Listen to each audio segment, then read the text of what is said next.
This welding formula made me financially free. Today I want to talk to you about a small formula that I use that I have found to work for welders who have been in the trade, who have learned the skill, who have mastered it, who have been on the job, and then they're now trying to figure out ways to utilize the trade without working so hard. As you get older, you realize your time is more valuable. You only have so many hours in a day, and you still need time for yourself and for your family and to enjoy what you're doing. So you have to figure out ways to levelize what you already know. And we're going to say WELD is the formula. W.E.L.D.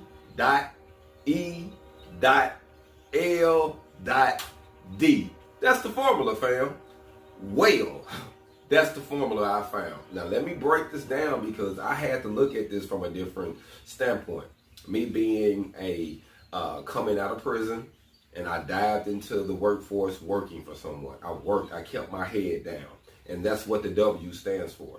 Work. You got to work, fam. You got to stay on the job. Even if you're getting out and you say, I'm just making a little money, this ain't enough, and you see an ad and they say, oh, you can make a whole lot of money, then you run over there and realize it's not what you want. You have to work and you have to stay consistent. You need to do year and 2 and 3 years with a company. You can pick one, but you're going to have to stick through it. You know, just like they say, every family got a dysfunctional family member. So it's always going to be something about the company, family, always.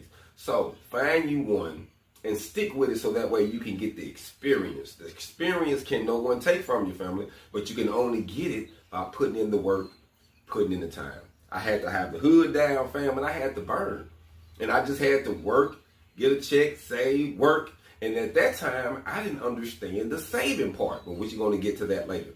I didn't understand the finances of how to save things. I was just making money, and as I made money, I seen something, I bought it, then I worked some more so I can get something. So I was chasing my tail like a cat all the time. And that's what we do. You know, a lot of us not taught financial literacy, so we think the more we make the hour, the better we are as a man, and then we realize the more we make the hour, the more our expenses rise, and we're just broke making high dollar wages. You know, there's a lot of people that's making $200,000 a year hourly salaries that's broke. They got a lifestyle, but they don't have no freedom. And we want some freedom, fam, and that's what I figured out how to do. And like I say, the W stands for work, fam. You got to have work ethics. You got to be willing to show up, fam.